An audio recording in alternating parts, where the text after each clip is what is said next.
നമുക്ക് ടെക്സ്റ്റിലെ ഒരു ഡെഫിനിഷൻ നോക്കാം. അടുത്ത ഡെഫിനിഷൻ നമ്മൾ ക്ലാസ്സിൽ KSL വരെയാണ് പറഞ്ഞു നിർത്തിയിരിക്കുന്നത്. അടുത്ത ഡെഫിനിഷൻ എന്ന് പറയുന്നത് ഒരു ഫംഗ്ഷൻ്റെ സപ്പോർട്ട് എന്താണെന്നുള്ളതാണ്. ദ സപ്പോർട്ട് ഓഫ് എഫ് എന്ന് പറയുന്നത് closure of X belongs to R K such that F X not equal to 0 എന്ന് പറഞ്ഞാൽ എന്താണ്? ഫംഗ്ഷൻ എവിടെയാണോ ആക്റ്റീവ് ആ സെറ്റിൻ്റെ ക്ലോഷറിനെയാണ് സപ്പോർട്ട് എന്ന് പറയുന്നത്. അതായത് ഒരു ഫംഗ്ഷൻ ആക്റ്റീവ് എന്ന് പറഞ്ഞാൽ ഉദ്ദേശിക്കുന്നത് ഫംഗ്ഷൻ 0 അല്ലാത്ത വാല്യൂസ് തരുന്ന റീജിയൻ ഉണ്ടാവുമല്ലോ, ആ റീജിയനും ആ റീജിയൻ്റെ ക്ലോഷറും ആ റീജിയൻ്റെ ബൗണ്ടറിയും കൂടെ ഉൾപ്പെടുന്ന ഒരു ഭാഗമാണ് ആ ഫംഗ്ഷൻ്റെ സപ്പോർട്ട് എന്ന് പറയുന്നത്. അത് support of a function F is the closure of X in R case വെച്ചിട്ട് F X not equal to 0. F X not equal to 0 ആയിട്ടുള്ള എല്ലാ പോയിൻറ്റ്സിനെയും എടുക്കും. അങ്ങനെ ഒരു സെറ്റ്, അതിൻ്റെ ക്ലോഷർ, അതിനെയാണ് സപ്പോർട്ട് എന്ന് പറയുന്നത്. അപ്പോൾ നമുക്ക് എന്താണ് അതിൻ്റെ പ്രയോജനം നോക്കാം. ഇപ്പോൾ ഞാൻ ഗ്രീൻ റീജിയനായിട്ട് വരച്ചിരിക്കുന്നത് അവിടെയാണ് സപ്പോർട്ട് ഫംഗ്ഷൻ നോൺ സീറോ ആയിട്ടുള്ളതെങ്കിൽ അപ്പോൾ അതിൻ്റെ ക്ലോഷർ, ആ ഗ്രീൻ റീജിയൻ്റെ ക്ലോഷറിനെയാണ് സപ്പോർട്ട് എന്ന് പറയുന്നത്. അതിന് പുറത്തെല്ലാം എന്താണ് ഫംഗ്ഷൻ 0 ആണ്. ഫംഗ്ഷൻ്റെ സപ്പോർട്ട് എന്ന് പറഞ്ഞാൽ അപ്പോൾ ഒരു സെറ്റാണ്, ആ സെറ്റിൽ ഫംഗ്ഷൻ നോൺ സീറോ ആണ്. അപ്പോൾ നോൺ സീറോ ആയ സെറ്റ് മാത്രമല്ല അതിൻ്റെ ക്ലോഷറും കൂടെ ഉൾപ്പെടുത്തിയിട്ടുണ്ട്. അതിനെയാണ് സപ്പോർട്ട് എന്ന് പറയുന്നത്.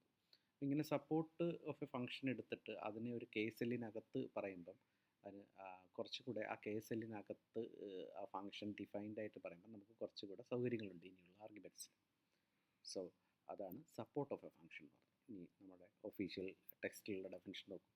Support of real or complex function F on R K dimensional space is a closure of the set of all points in x in Rk at which f of x not equal to 0.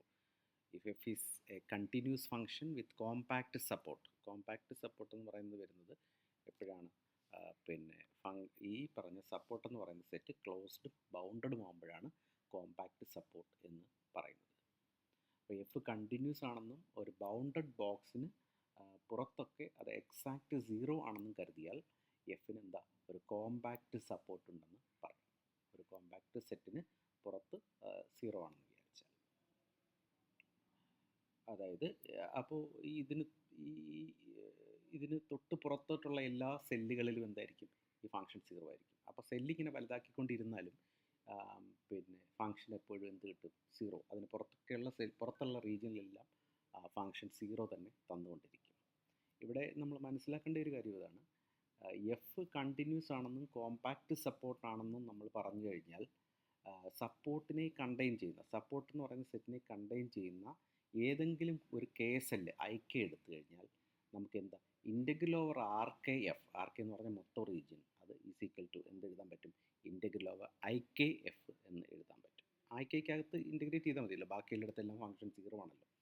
So അതാണ് അതിൻ്റെ കാര്യം. ഇനി ഈ പറയുന്ന IK contain ചെയ്യുന്ന വേറെ ഏതെങ്കിലും ഒരു സെൽ എടുത്തു കഴിഞ്ഞാൽ അതിനകത്തൊക്കെയും എന്തായിരിക്കും? ഫംഗ്ഷൻ 0 ആയിരിക്കും. അപ്പോൾ ഈ IKയിൽ മാത്രമാണ് ഫംഗ്ഷൻ വർക്ക് ചെയ്യുന്നത്. അത് JK പോലെ ഒരു വലിയ ബോക്സ്, IKക്ക് പുറത്തുള്ള ഒരു ബോക്സ്, IK കണ്ടെയ്ൻ ചെയ്യുന്ന ഒരു ബോക്സ് എടുത്തു കഴിഞ്ഞാലും അവിടെയുള്ള ഇൻ്റഗ്രലും എന്ത് തന്നെയായിരിക്കും? സെയിം തന്നെയായിരിക്കും. സോ ഇതിനെയാണ് സപ്പോർട്ട്, ഒരു ഫംഗ്ഷൻ്റെ സപ്പോർട്ട് എന്ന് പറയുന്നത്.